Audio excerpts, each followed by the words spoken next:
Good morning again mga kumare ko. Ayan na nga at inaantok pa yung kumare for today's affair.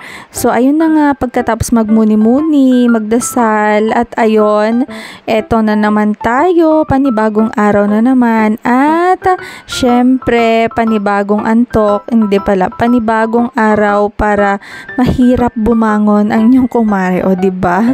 Pagkatapos nga ng ating pagdadasal ay eto, ay walking ganon. Para naman ma-exercise tayo ng very light, o diba?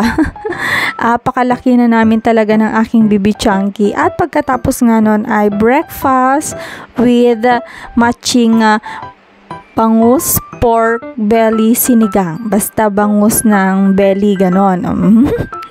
At ayun, kasama ko ang aking asawa dahil ngayon ay Good Friday, wala silang pasok. Sinamahan niya ako ngayon dito sa aming apartment at bawal naman kaming magbiyahe-biyahe, ganon. O diba?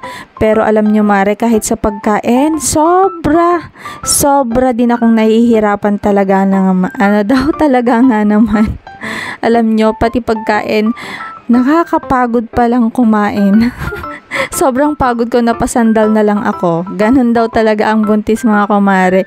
Dapat dahan-dahan ka lang sa pagkain. Sabi nga ng asawa ko, okay ka lang? Sabi niya, okay lang ako, sige kumain ka lang.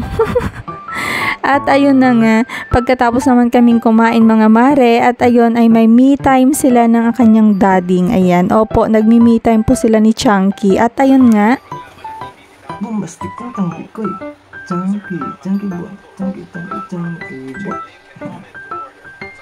Sino kamukha mo na ko? Maming. Maming. Tikta nga kapag si Maming. Naguluhan tuloy siya. Si Diding na lang, Diding. Diding? Pag napakik mo yan, kamukha ka niya. Siyempre.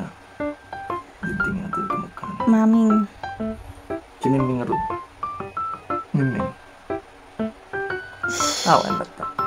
No choice. Si Lolo. Si Asep. Si Nanang. Kamukha na niyan to, si Nanang to. Si Nanang ka no? Natulog siya. Si Kuya Den. Wala. Patangkan. Ganito mo lakalid na to eh. Kuya Den gayang kahit na.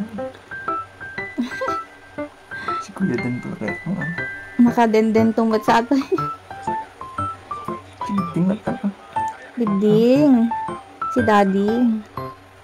Oh, kuti-kuti. Chunky.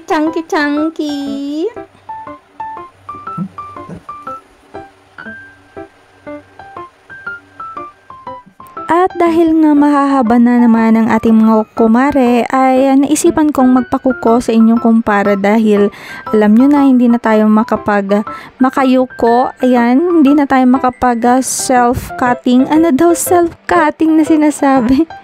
Ayun, pero syempre, kailangan nating magpa-assist sa ating mga asawa. O, ganyan talaga daw pagbuntis, ganon. Pero syempre, hindi natin maiwasan dyan ang kanyang mga panlalait na naman. At eto ang mga clips kung paano lait-laitin ang aking mga kuko.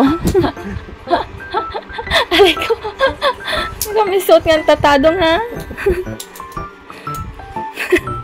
Sila di ulo ang tatadong. At hanggang dito na lang ang aking vlog mga kumare. Salamat ulit sa inyong panonood. Huwag po sana kayong magsawa. Thank you for watching.